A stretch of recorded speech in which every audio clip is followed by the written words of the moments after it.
Bonsoir à tous et bonsoir Philippe. Bonsoir. Alors, merci Philippe de t'être rendu disponible. Alors, avant qu'on s'intéresse au sujet AIT via le témoignage de Philippe, une rapide introduction. Donc, je suis Madeleine, je suis également thérapeute AIT. J'œuvre à faire connaître AIT en francophonie et pour cela, du coup, j'organise quelques interviews pour faire découvrir cette méthode. Alors, en guise d'introduction, quelques mots rapides sur AIT avant que je te passe la parole, Philippe. Donc, AIT, ça veut dire thérapie intégrative avancée. Ça vient des États-Unis. Ça a été ça a été fondé par Asha Clinton, qui a créé cette méthode de psycho-énergétique pour accompagner en thérapie les clients. Alors, ça se base sur un blocage qui peut être physique, relationnel, émotionnel, peu importe, et qui se passe dans notre vie du quotidien. Et AIT, grâce à cette méthode, on remonte à la source, donc aux traumas d'origine qui sont en lien avec ce blocage.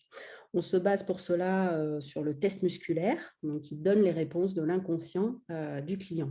Voilà.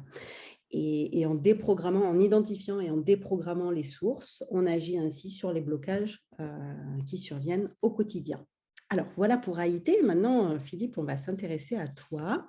Alors, Philippe, j'aimerais d'abord te poser comme question, en quoi l'AIT est précieux en thérapie pour toi? Parce que je sais que tu le fais cohabiter, tu l'intègres avec différentes méthodes. J'aimerais Mhm. bien avoir ton retour sur AIT.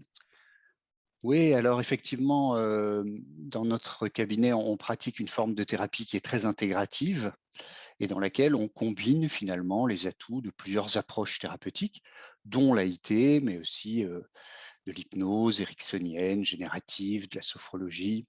Bref, donc une combinaison de thérapies. L'un des principaux apports de l'AIT, me semble-t-il, c'est l'identification et le traitement de ce qu'on appelle parfois l'inversion psychologique. L'inversion psychologique, finalement, ce sont l'ensemble des résistances inconscientes qui s'opposent au bon déroulement du processus thérapeutique.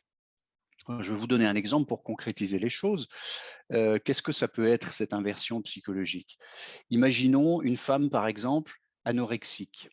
Elle ne peut pas guérir. Inconsciemment, une résistance s'oppose au processus de la guérison. Donc, elle a peut-être tout un parcours thérapeutique. Elle est allée de thérapeute en thérapeute et finalement, rien ne fonctionne parce qu'elle ne produit jamais d'efforts suffisants pour obtenir des résultats. Elle fait de l'auto-sabotage, comme on dit, hein. Pourquoi de l'auto-sabotage? Parce que finalement, guérir pour elle, ce serait courir le risque de voir la sollicitude de sa mère se relâcher. Or, elle a une peur terrible, une peur inconsciente terrible de l'abandon, parce que quand on revient un petit peu dans son passé, on s'aperçoit que lorsqu'elle était nourrisson, sa maman l'allaitait, et puis du jour au lendemain, sa maman n'était plus en mesure de l'allaiter parce qu'elle avait connu le décès d'un enfant un peu plus âgé. Et elle était sous le coup d'une dépression, bien sûr. Elle était très affectée par ce décès de cet enfant. Donc du jour au lendemain, plus de lait et surtout, du jour au lendemain, plus de présence émotionnelle de la maman. Elle n'est plus là, grosso modo. Or, dans la période qui précède ce qu'on appelle la période du miroir, l'enfant, en fait, ne se distingue pas de sa mère. Hein. Il est dans un état de symbiose avec la maman. Maman et moi, c'est la même chose. Donc, lorsque survient cet abandon symbolique, eh bien, c'est comme une fracture pour l'enfant et un trauma qui va peser très lourdement, bien souvent, sur sa vie adulte.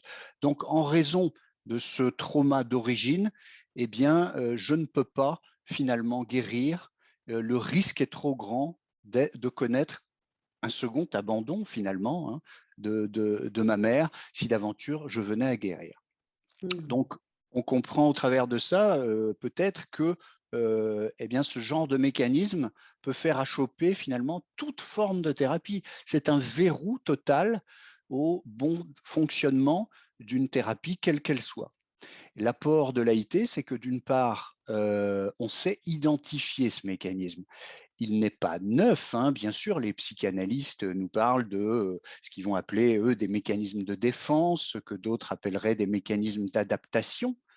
Mais quoi qu'il en soit, connaître le mécanisme, c'est une chose, savoir l'identifier, c'en est une autre, et le traiter, c'en est encore une autre. Donc, grand apport de l'AIT, eh bien, on a des méthodes, des protocoles pour repérer toutes les formes d'inversion psychologique. Finalement, on va les passer en revue et tester, notamment à l'aide du test musculaire, hein, repérer cette inversion psychologique et ensuite, on sait la traiter. Mmh. Et Ça, c'est un très grand apport de l'AIT. comment ça s'est passé, pour, cette cliente en l'occurrence? Comment le traitement s'est passé? Est-ce qu'elle en a récolté les fruits?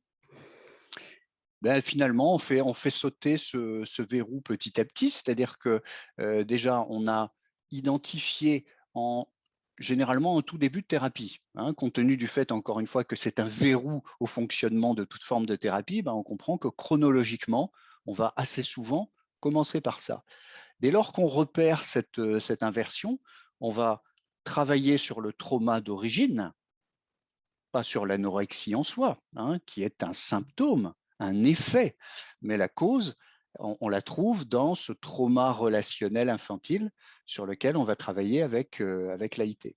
Donc on a là une occasion souvent d'améliorer, voire de venir à bout de certains troubles qui sont très difficiles par ailleurs à la fois à diagnostiquer. Je parle toujours de la cause, hein, de l'origine, et puis encore davantage à traiter d'ailleurs.